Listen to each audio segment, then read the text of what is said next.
अस्सलाम वालेकुम प्यारे बच्चों। मैं आज आपको अपनी एक कहानी वफ़ादारी सुनाने वाला हूँ।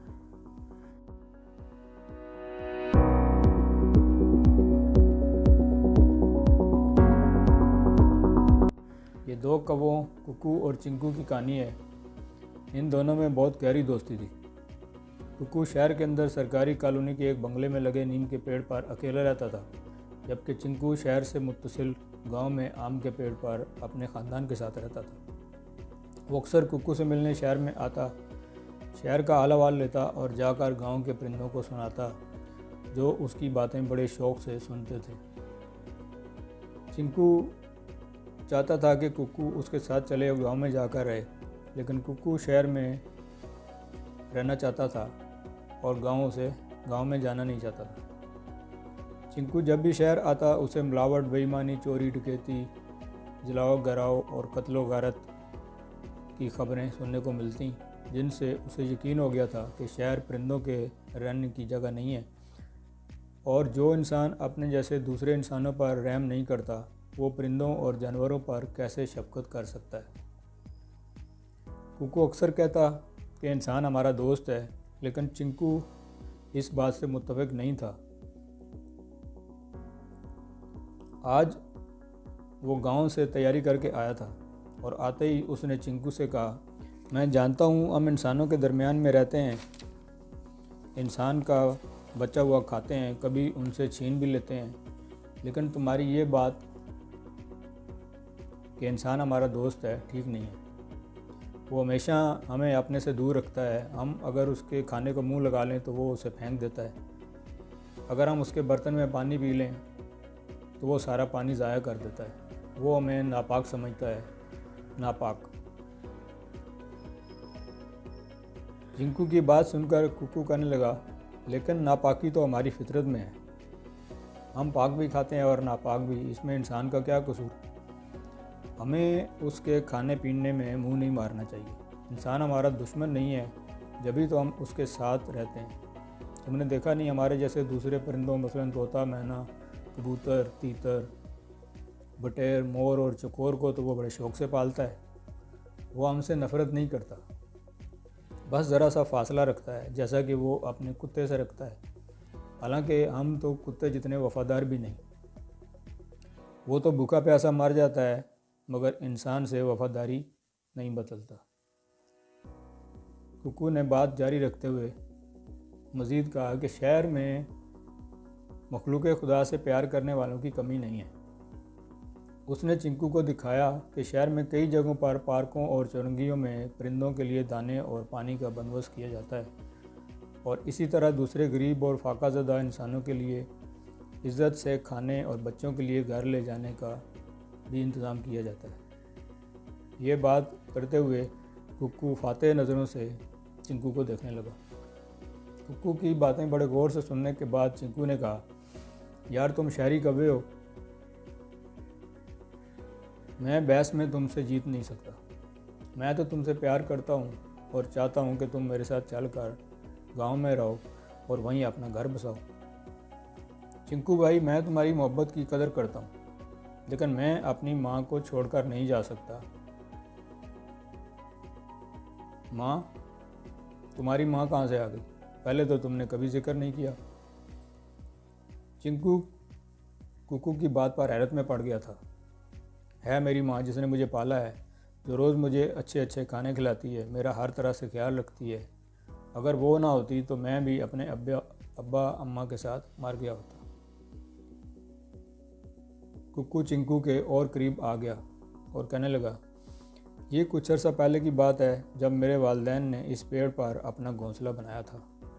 इस जगह कुकू ने एक जानिब इशारा किया जहाँ दो टहनियों के बीच अब भी चंद तिनके रखे हुए थे। ये गर्मियों के दिन थे। मैं अंडे में से निकला था। अब्बा अम्मा दोनों बहुत खुश थे। वो मुझे हर वक्त कुछ न कुछ खिलाते रहते। मैंने देखा वो कुछ परेशान भी थे। दरअसल उन दिनों शहर के हालात बहुत ख़राब थे। आए रोज़ जलाओ गहराव होता, सड़कें और बाज़ार सुनसान पड़े रहते, चारों तरफ से गोलियां चलने की आवाज़ें आती। कई लोग इस कत्लो गारत गरी का शिकार हो चुके थे। इंसान तो इंसान परिंदे और जानवर भी सहमे सहमे रहते थे। ये सब अंधी गोलियों से डरते थे। अम्मा ने अब्बा को बताया कि कई दफ़ा गोली हमारे घोंसले के पास से गुजरी थी, वो तो शुक्र है कि लगी नहीं। कुक्कू की आंखें बाहर आईं।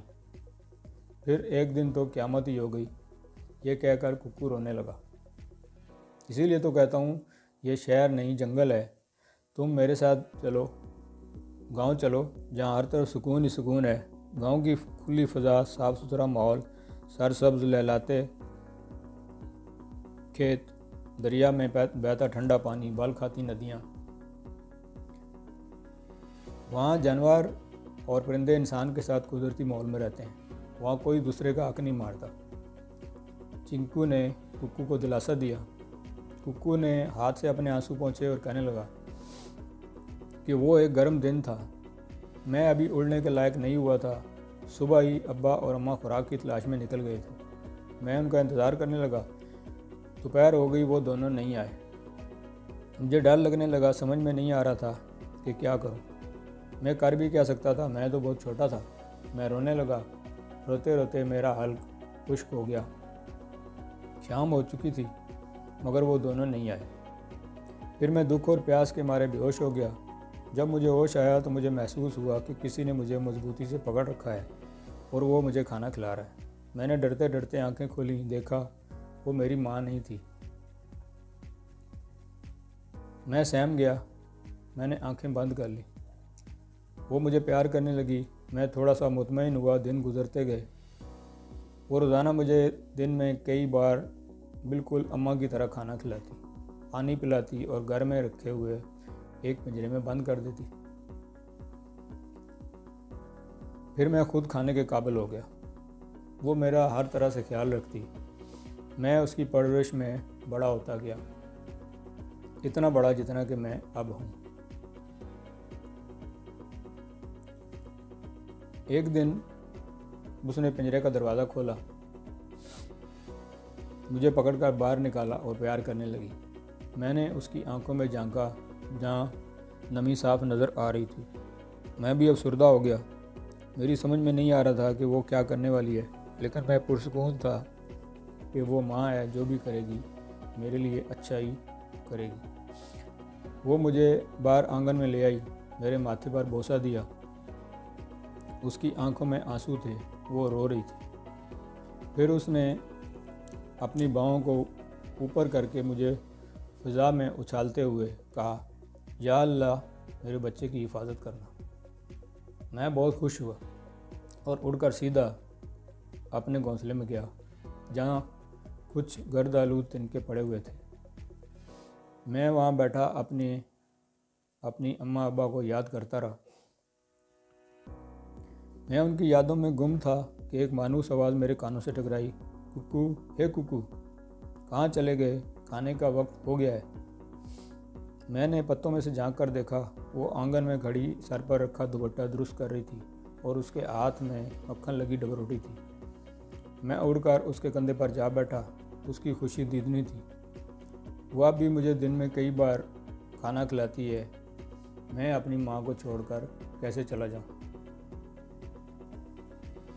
प्यारे बच्चों, कैसी लगी आपको इंसान और बेज़ुबान परिंदे के प्यार की कहानी? इसी तरह की मज़े की कहानियाँ सुनने के लिए मेरे YouTube चैनल को सब्सक्राइब करना ना भूलें। खुदा हाफ़िज़।